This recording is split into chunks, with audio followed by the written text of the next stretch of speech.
Good morning, everyone. I'm here with Shawn today. How you doing, Shawn? Hi, good morning. I'm Shawn Slevin and I'm here with Jhonny today. How is everyone? I hope everyone's doing well. So, Shawn Slevin is the founder and executive director of a volunteer-based, not-for-profit that saves and changes the lives through teaching of strong swimming skills and water safety educational programming. Swim Strong's goal is to reduce unintended drowning and water-based accidents. They have taught more than 10,000 students how to swim and provide more than 1 million free swim lessons. When not teaching herself, Shawn loves to travel. She have a lot of pictures all around the world. They're really nice. I've seen them. Hi, Shawn. How you doing? Tell me. Hi, Jhonny. I'm doing great. Thank you for that introduction. And I'm excited to introduce Jhonny Jose Perez Peña, who is a Dominican competitive swimmer and a national record holder. He's represented his country in the 2016 Rio Olympics, and he's a multiple world champion.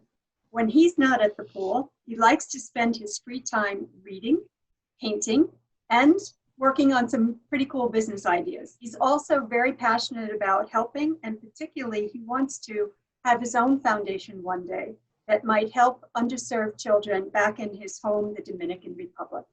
So Jhonny, we're so excited to be here today to talk about our lives in quarantine. That's gonna be interesting. I'm actually honored to have you here, and I feel really happy that we're gonna speak about this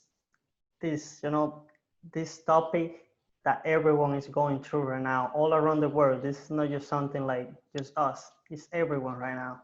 It's gonna be pretty That's so interesting. true. None of us are going through this alone. That's a great call out, actually. So I'd like to start with you, if it's okay. And, you're an elite athlete. You're a swimming athlete. You're an Olympian. And now you haven't had access to a pool. So what kind of exercises are you actually doing to keep yourself in shape during this time when you're not doing your regular workout? So what I've been trying to do is actually running. It's a little bit hard for me because I have had two knee surgeries. Yeah. So I remember when the quarantine started, I went running like every day. I was running 3, 4, 5 miles until one day I actually hurt my knee a little bit, and that's when I realized, okay, I gotta take it easy. This is not swimming. This is not something that I'm used to, that I know. This is something new. So after that, I start taking a little bit more slow.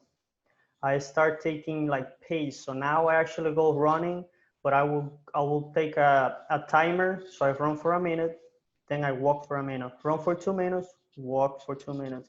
Run for a minute, walk for a minute. And I spend, about an hour like that. And what I do is that there's a track near my house, and the track is actually open, a track and field track. I go on the track, so I normally do one lap, stop, do some push-ups, some sit-ups, some kind of, bodily exercise to try to keep myself in shape. And I try to, keep my flexibility. That's something that we have to make sure to take care, because that's normally how we get injured. And definitely you don't want to get injured. So stretching then has to be part of your warm up and maybe warm down routine. Yes, it should. Yep. It should be both. It should Yeah. be both, because after you work out, your muscles are tight. It's really important to release them, so they can actually even recover. You don't want to wake up next morning and have the muscle all tight still. It's gonna take you 2 3 days, and you're gonna be really sore. Remember always to stretch, guys, so you guys don't hurt yourself. I think sometimes when we work with younger children in the water, younger competitive swimmers, of course, they're like rubber bands, right? They're so Yes. flexible that they don't really understand the The need importance. to stretch and the importance of stretching, right? So they're like, oh, we just want to get into the workout. I'm guilty of that. When I was younger, I remember I just walking to the pool, jumping, just swimming pool, finishing, putting my clothes and leaving. But as I was getting older, I started realizing, okay, I need to stretch. I'm feeling the difference. I don't want to get hurt. And I actually had another injury in my chest. And I'm not sure what was the real reason behind, but I could say that it might be the fact that I wasn't that flexible back then. Mhm.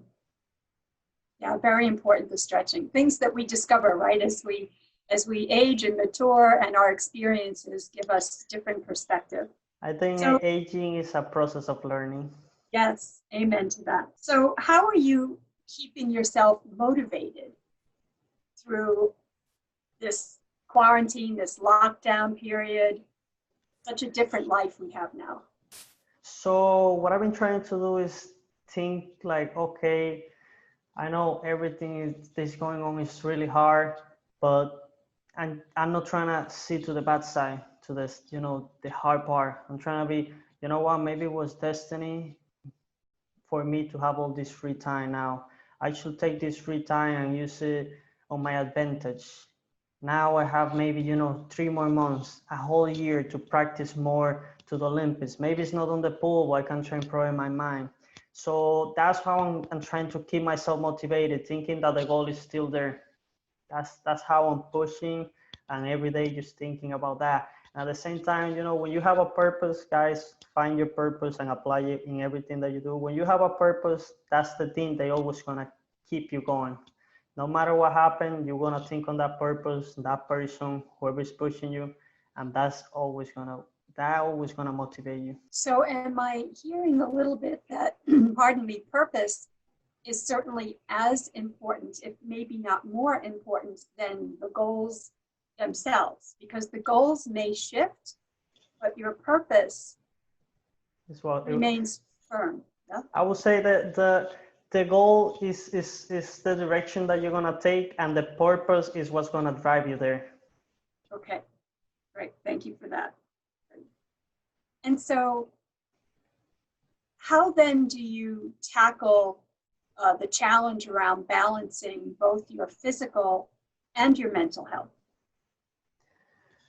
So right now, the physical part is how I say I'm trying to, flex, stretch more, try to take care of my body, exercise, not, push it to certain levels so I don't get hurt, because it's not my sport, running and doing this kind of exercise. Then on the mental part is how you explain, I gotta keep myself motivated.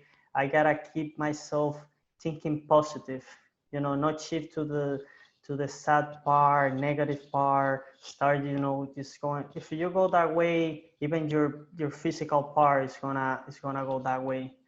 You gotta keep your mind and body sync in one direction, on the positive direction. And let me tell you, if your body is negative and your mind is positive, it's not gonna work. If your body is if it's the opposite, it's not gonna work. They both have to be sync. So I've been working a lot on my mental health. I start reading more. I try to watch a lot of motivational videos just to keep myself positive. Every time that maybe I wake up or I'm about to do something and I'm feeling a little bit down, I sit down, I play a video. You gotta find something that can help you. Asking for help is not bad. Sometimes we all need it. Sometimes it's not even asking for help. Just find what works for you. I find out that watching motivational videos get me going. So that's what I do nowadays. I just play some motivational videos, play some music, and I, get my mind ready. After my mind is ready, the body's ready. The mind is what starts everything. I find myself that if I do a little exercise, that affects my mind in a good way. It does. It does. If I go out walking, I feel better. I'm just lifted, and I'm a little bit out of the funk that I may have been in before I went out for that walk. So I do think that the two do go hand in hand, and if you can particularly do some form of exercise, it helps with your mental attitude too. Now that you mentioned that, even just going for a walk can change your whole day, can change your whole week. People sometimes don't even see the benefits of just walking for 30 minutes. I have during this quarantine, me and my girl, sometimes we wake up early and we're like, let's go for a walk, and when we come back after a walk, we feel amazing. We feel new. Our minds are relaxed. It's almost like like you're taking a trip to take all the stress out. You forget about everything. It's an amazing thing to do. And how you say, sometimes I'm about to take a shower and that day I haven't exercised and I'm like, you know what, I have 10 minutes, I'll do 10 minutes of push-ups. After I'm done with that, I'm feeling pumped. I'm ready to go. And, you know, I put my clothes to go to work and I get there, you know, happy because I'm feeling active. Well, Shawn, now that you have made me a couple of questions, I want to make you a question too, because it's not everything about just me, it's about both of us. So how has the pandemic affected the foundation? Well, it's changed, obviously, a lot of things. We have not been in the water since the beginning of March, and a lot of our work is done in the water, as you know, providing swimming instruction, teaching people how to swim, also coaching at the competitive levels. So we've been like fish out of water since March. And that's been a challenge.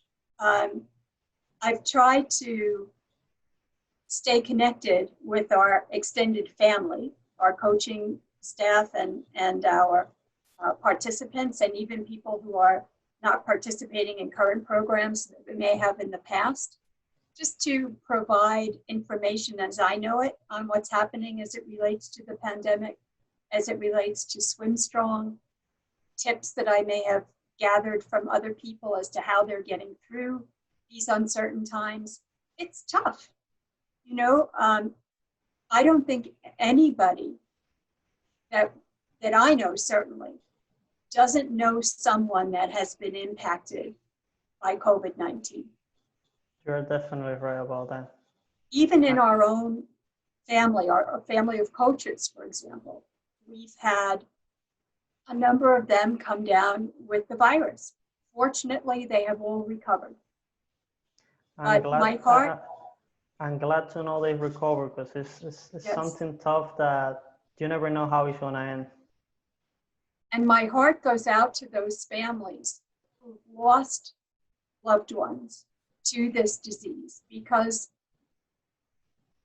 not only is the loss difficult of a loved one, but many could not even be with their loved ones at the hospital, for example, or provide a funeral. That's definitely heartbreaking that you can't even give them like an honor or, you know, be there on the last time so they're gonna be alive. It's tough, and it's something that nobody has an answer. And you know, I don't know if you know this, but every time that someone passes away, you always have the question why, what could I have done? But here it's like it's just there is nothing. It's just questions after questions. And how you say you can't even, you know, take him to the funeral home, see them for the last time. They just, it's really sad. It's really sad. It's heartbreaking. That's what it is. There's been so much that has been out of our control through this pandemic. I mean, families who are accustomed to sending their children to school, children who are accustomed to meeting their friends in the classroom, children and parents who are accustomed to coming to our classes, not only for the learning that they're doing or a better, you know, workout if they're competitive, but also the socialization You're right about that they're getting from that. And now, you know, we're distant in a way. So trying to provide as much touch as possible in circumstances that none of us have gone through before. You know, something that I was thinking today, I've been lucky myself because I kept working, so I kept seeing people, and I believe that's something that helped me because I'm still socializing. I was thinking about those people that they actually spend every day at home, they don't see nobody. That has to be something really tough. It can take you to you know, to a depression almost. And whoever see this, you know, just try to put the depression away, try to watch a movie, try to read, play some music, exercise, try to find a way to, you know, get positive and get happy. Don't let that depression take you away. Call someone, try to text, do a video call, play a game online, do something, because it's really tough to just be at home watching. Yes, You know, the isolation can be very difficult. And we were also fortunate in that some of our family members kind of jumped in by putting out different stretching exercises to do. So we were able to put those videos up for our family and let, you know, people see each other doing different things, which hopefully they were doing at home, you know, as well. They were, you know, experiencing that. So again, we tried to keep as high a touch as we could through this and provide some alternative means of getting people to exercise and stay as healthy as possible, both physically and mentally. You know, I'm actually really happy that you, even that this during these circumstances, you're still finding ways to help them, to help, you know, the community, to help the people that are members of the foundation, one way or the other, send, you know, some videos, sending some message information. That's actually awesome that you have found a way to keep the connection with them. Well, we're family, so it's important that we support one another in ways that we can do. So thank you for that. Let me flip it back to you for a moment and go back to the fact that, you know, you've been doing what you can in terms of your exercising and to keep yourself as fit as possible. And now pools are starting to open up, particularly in New Jersey. I'm seeing more of that. We still in New York are out of the water, but you'll have a chance sooner to get back into the water. How are you going to manage that? So I have already thought about it, and I have managed to getting on a pool, you know, every couple of days. But I'm already planning. I gotta look ahead, and I know that I have to go slowly into it. I cannot just go jump to the pool and do what I was doing, you know, 4 months ago. I know I will get hurt, and that's not the way to go. I gotta go back to the pool. Even the first day, stretch a lot, you know, prepare the body, make sure everything is warm, you know, ready. Jump to the pool. And I know that the first couple of days, probably the first week and second week, is gonna be adaptation. It's just gonna be swimming, you know, more longer than fast. It's just swim long, you know, cruising the pool, slowly getting back into it, preparing the muscles, the joints. Then probably after 2 weeks, that's when I'm gonna start, you know, getting back more to the training, you know, start pushing a little bit more. But it's definitely gonna be a slow getting back into it, not just a quick jump to the pool and I'm ready. I think that's wise. Sometimes we just want something so much that we are not thinking about the repercussions of that, right? Yes, if you're not careful, particularly as it affects our health, right? I've been thinking about it a lot because I'm someone that I don't want to say that I don't have patience, but when I want something, I want it now. So I like to push at the moment. So I've been preparing my mind, like just be patient, don't go crazy about it. So I'm preparing my mind. I know I'm gonna be relaxed when I go back. And maybe that's one thing we're all learning is a little patience, whether we want to or not. Definitely. Through this time, right? Definitely. So have your goals changed at all then as it, you know, relates to things you thought? No, I don't even have to think about it. It's like 100% sure they haven't changed. It's how I say at the beginning. I was planning to go to the Olympics. They got postponed for next year.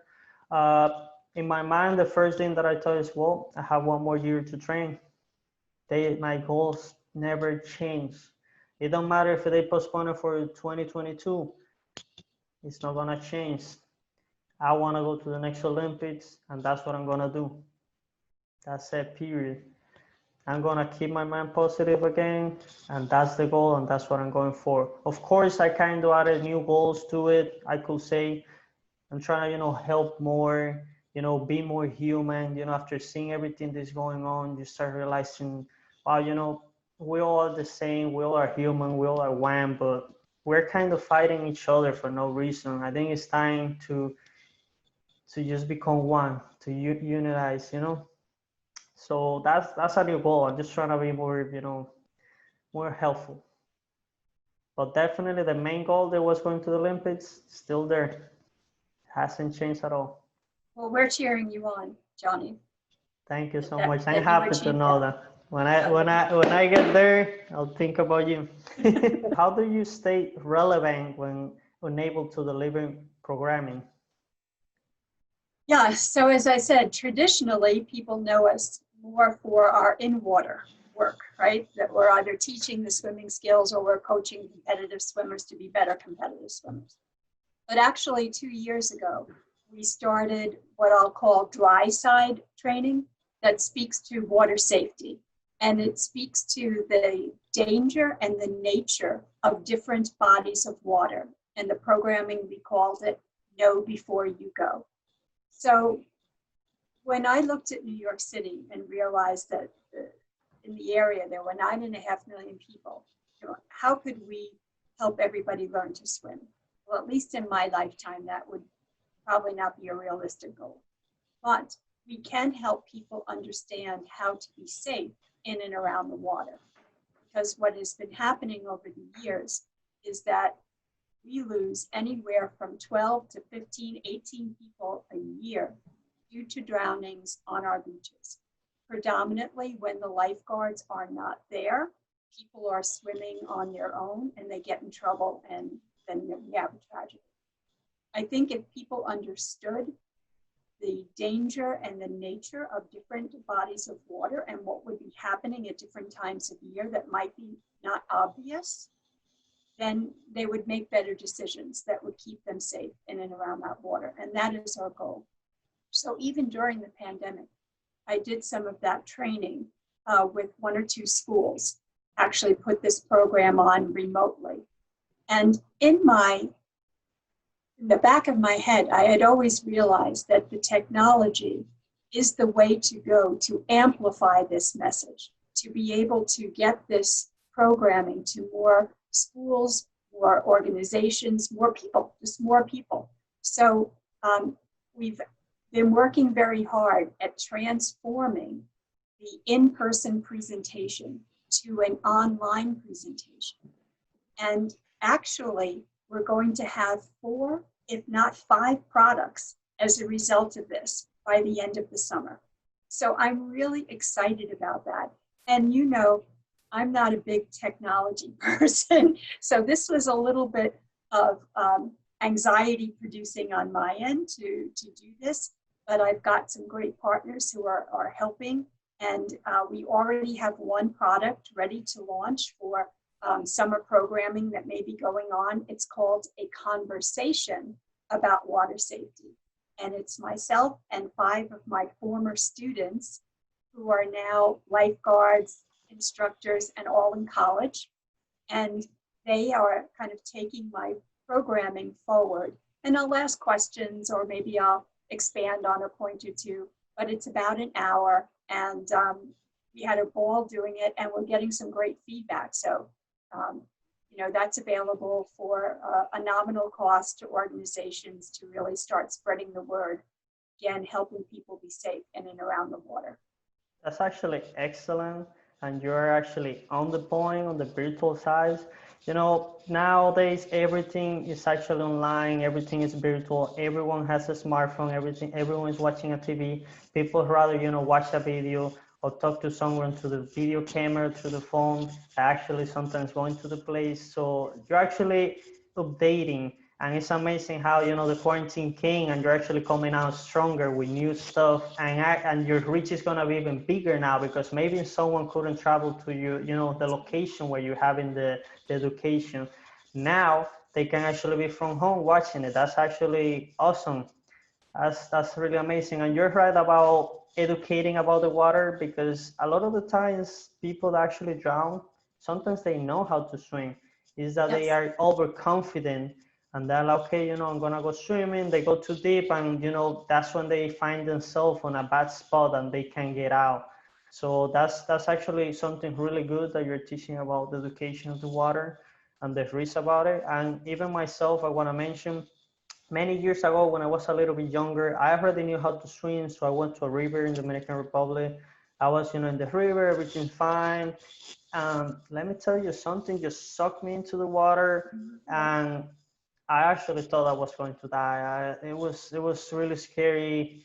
Good thing my older brother, he was there and he just pulled me. I was like, wow. You know, it don't matter if I know how to swim. Nature is here. Nature is stronger. You never know. And good thing my brother was there. And after that day, you know, you always, I learned, I gotta be careful. It don't matter how much I know how to swim. Who knows? I can drown, you know, in the shower one way or the other. So that's amazing. And I'm really happy that you're educating about the water. It just is so obvious to me that we need to understand water safety in a very different way because year over year, our water levels are actually rising over an inch a year. So our relationship with the water in 30 years from now is going to be so different. I can't even imagine it, what that's going to look like. Our world is becoming more watery. And so we have to know about water and the differences, the difference between being in a pool, for example, or, you know, a swimming pool versus the ocean, versus a river, versus a lake. They're all different environments and they have things that make them unique that we need to know. Now that you're actually speaking about that, I think we should, all of us, everyone, even including myself, we all should educate ourselves more about the climate change, about the nature, about how everything works. You know, go a little bit more deeper than just knowing, oh, climate change means this and that. No, go a little bit more deeper so we can actually start understanding more and maybe start taking more action, you know, to take care of the planet. Because sadly, we are kind of destroying it. And it's sad to know that, you know, maybe, you know, my grandchildren, they're going to be living on a crazy world, just to say it that way. So I'm actually pushing a lot about, you know, recycling, about electric cars. And I don't have an electric car, but I hope to get one day. I want to help one way or the other, but I hope everyone start educating themselves more about this matter. Yes, I think in that regard, um, even as individuals, sometimes we think, oh, we're just one person, what can we do? Well, we can do what we can do. So you make choices, right? I'm a scuba diver, and for years I've seen the impact of plastics, for example, in our oceans, and turtles, for example, eating plastic because they think it's a jellyfish, and then they choke and they strangle, they die because of the plastic. So, you know, I've made a personal choice to try to limit as much as possible my use of plastics, period. So we all have those things that we can do, and everything we do, when we do it together, makes the big impact. I want to say little by little, you know, a little grain, it becomes, you know, a whole pack there. So, you know, guys, even if it's just taking one cup and not using it, even if you're taking a straw and not throwing it out or not using it, it makes a difference. You know why? Because if you don't do it, I don't do it, she doesn't do it, maybe, you know, other 100 people didn't do it, that makes the difference. Every small thing at the end of the road, it becomes big. Just make little steps, little things to help, and definitely it will make the change. It will make the change. One man can change the world. That's what they say, and that's true. They do. And even to that point, pulling it back to our world and, exercise and things of that nature. I got to tell you, through this pandemic, I should have been distancing from my refrigerator. I think everyone is struggling with that one. Oh my gosh. I mean, I've put on, 15 pounds. This is ridiculous. So, again, we have to be responsible for our overall health and our immune systems, right? Because this disease, you don't think this is the end of it. There's just going to be more coming in the years ahead, different variations. Just as you look back, we've had our regular flu, but then we had bird flu, and then we had SARS and MERS, and now we have this. So, we got to be thinking, how can we be healthy? Something that I actually start to implement, my girlfriend too, is just to eat healthy. It's not that I wasn't eating healthy, but now I'm eating even more healthy, control, the portions, eating a little bit less, because, if you keep going the same way that you were going before the quarantine, trust me, you're going to get a lot of pounds because you're not moving, you're doing nothing. You got to start making the change everywhere to, keep your body the same way. And it's not going to stay the same way because the difference is too much. You know, you went from 100% doing your things to like literally almost a zero, just staying home. Yes. So everyone's just start eating more healthy, eat less, try to control the foods. And get out and walk. Even Yes. if you can't do your exercise, just do something, move. I mean, I'm in my chair so much more, you know, because we work online, right? We're on the computer all the time. Well, I think sitting is the new smoking, for example, right? I think sitting is as bad for us as smoking is. Like, we have to move. We really just have to move. So get up, take a break every hour, even if it's just to walk around the, you know, your house or the building, just do something. To your point, you got those 10 push-ups you can sneak in every hour, drop into a few push-ups or wall-ups if you can't do the push-up. I actually remember when the lockdown started, you know, I think I spent like 2 weeks or something. I couldn't go to work because I actually was sick on my stomach and they thought it was corona, so I still had to stay at home. And I remember just taking a chair, putting it in front of the house and just sitting there, taking a little bit of sun, looking, you know, the cars going by, the other trees. And that was something that was helping me because those 2 weeks just being here, it was a little bit tough. I'm not gonna say I wasn't doing anything because I couldn't exercise because I was weak, recovering, and no friends was coming here to visit me because everyone's in lockdown. That was the beginning of the quarantine, and even just sitting outside was making the difference for me. So have you discovered any kind of new hobbies through this quarantine? So I don't want to say this like a new hobby because, you know, it's about reading. I used to read before, but I wasn't that deep into it. And now I start like, I went like crazy about it. I was like, you know what? I always wanted to read, never find, you know, the time or, you know, the focus to actually sit down and just start, you know, going through pages. I used to read a lot every day, you know, just going and reading articles, reading about things. But now I was like, you know what? I'm going to buy myself a couple of books. I'm going to sit down and just read, learn, research, you know, learn about philosophy, about history, all this kind of stuff, you know, and it's changing my life. For real, like this kind of books can change your life because you see the whole world different. Yeah. A book can change your whole world. I encourage everyone to read. Start with something small, slowly, but let me tell you that reading is an amazing thing to do. Find yourself a good book, a book that you like, read it. It's gonna open a new world. I won't say it's not a new hobby, but I just start doing it more now. Yeah. And I'm trying to use this free time at the same time to whatever I want to learn. The other day I was looking, you know, to YouTube and I'm like, you know, I always wanted to learn how YouTube worked more, how they be getting all this, you know, likes, all this and that. So, you know, I bought myself a course. I start seeing the course. I'm learning that. So I'm just using this time to learn. I'm trying to learn about everything that I can and that I want.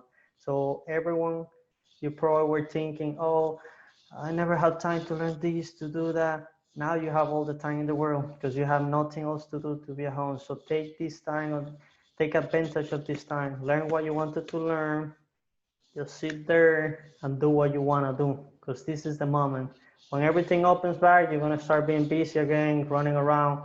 So just learn something. If you get out of the quarantine knowing something new or maybe a new hobby, you have gained. You didn't lose anything. You just gained. Make sure you learn something during this quarantine. So in some weird way, this is almost like a gift to us. This time is almost a gift to us. It could be. I mean, how you say earlier, you know, our heart to the families that love their loved ones. But you know, you just try to find the positive side. Find a way to look at the bright side, to learn something, or to get something positive out of it. What are the positives that you are going to take with you from this experience in the pandemic? So I was saying earlier, there is always a positive side to everything, or a bright side at least. So it don't matter, you know, what is happening, you can always try to learn. something of it. Whenever you learn something from a failure, whenever you learn something of something bad, you are actually gaining. As long as you're gaining, it's not a failure. It's not something bad.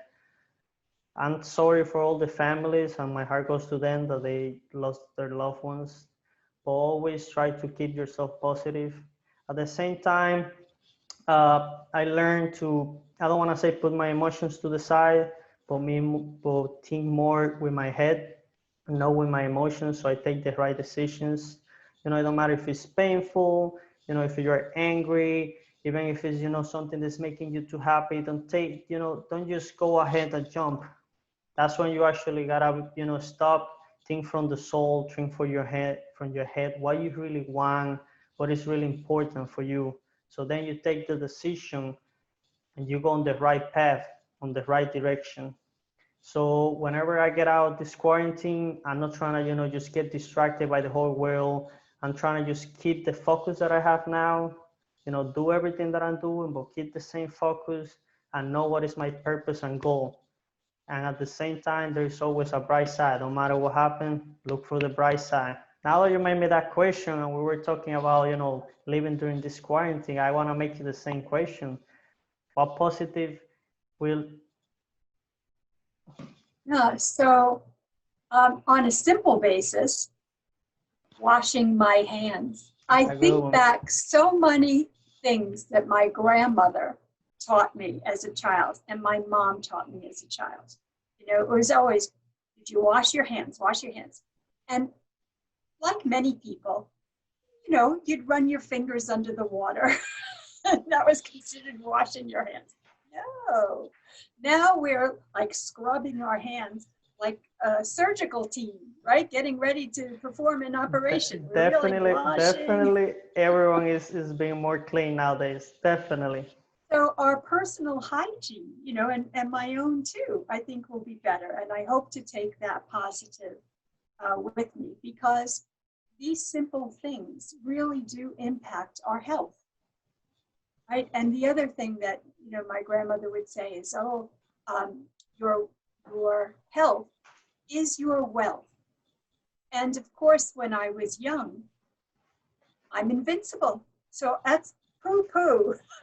You know? It happened to all of us. I was there. I thought I can do Anna, everything. what are you talking about? You know, please, that's so silly. But how true, of course, it is. So there are things that I think all of us can do that will add to the quality of our lives, the healthiness of our lives. And I think given, just again, you know, what's coming in the world with regard to these big, major, nasty bugs, we have to have good immune systems, right? We have to boost our immunity. So how do we do that besides good soap and water and being, you know, clean with ourselves? We eat well, healthy foods, and we make better choices, not just because it's easy to go and stop at, you know, a fast food store or pull up a plastic bag and, you know, whatever's in the bag. No, go back again. So I keep going to my grandmother, you know, she shopped every day and she bought whatever we were going to eat that day. That's what we ate, you know, and it doesn't have to be difficult. You're not cooking a 12-course meal, you know, you're making something that's healthy and fresh. And in the course of that, we continue to boost our immunity, and that's what we need, you know, going forward. So that on a personal level. I actually support what you just mentioned about the food. I was reading, and I have a friend that he was actually explaining me about it. It's you know, eating just this apple and eating this apple, it doesn't mean the same for your body, because maybe this apple is more fresh, maybe this apple is organic, it doesn't have all these chemics that they be putting. And even that you might think it's just gonna make a difference to your body, that's a lie. It's gonna make a difference to your brain. It's gonna make you even think different. Eating healthy makes you think and act healthier. It's almost a lifestyle, eating healthier. It will change everything, actually. I really support what you just say about the food. You know, from a business point of view, this new projects that we're working on, you know, taking the educational material around water safety and being able to transform that into multiple products that we will have available. I mean, this could be the biggest project of our 14 years existence. Let me tell you something. I've been thinking, and now that you mentioned this, I think the companies and businesses that they go through the quarantine and they still survive, they're gonna be coming out strong, because you know it's tough. Not every big business gonna survive these times. Yes. Whoever comes out of this surviving is gonna be really strong. It's gonna be coming out stronger than before. Businesses, when this goes away, they're gonna be booming. I hope so, because I know many have struggled, particularly our small businesses and our restaurateurs. Some of those people will never open their doors again. So, yeah, whatever we can do to support, our friends and neighbors, for sure, we should be doing to, again, get all of us, we're all in this together. How can we come out as strong as possible on the other end? And I'm also looking forward to, with this particular project, I've already been meeting people from different parts of the globe, different parts of the United States with similar interests. So there may be new partnerships coming as a result of this as well. As much as there's been so much pain and difficulty through this, I also feel great hope and excitement about coming out of this and moving forward. I'm actually astonished.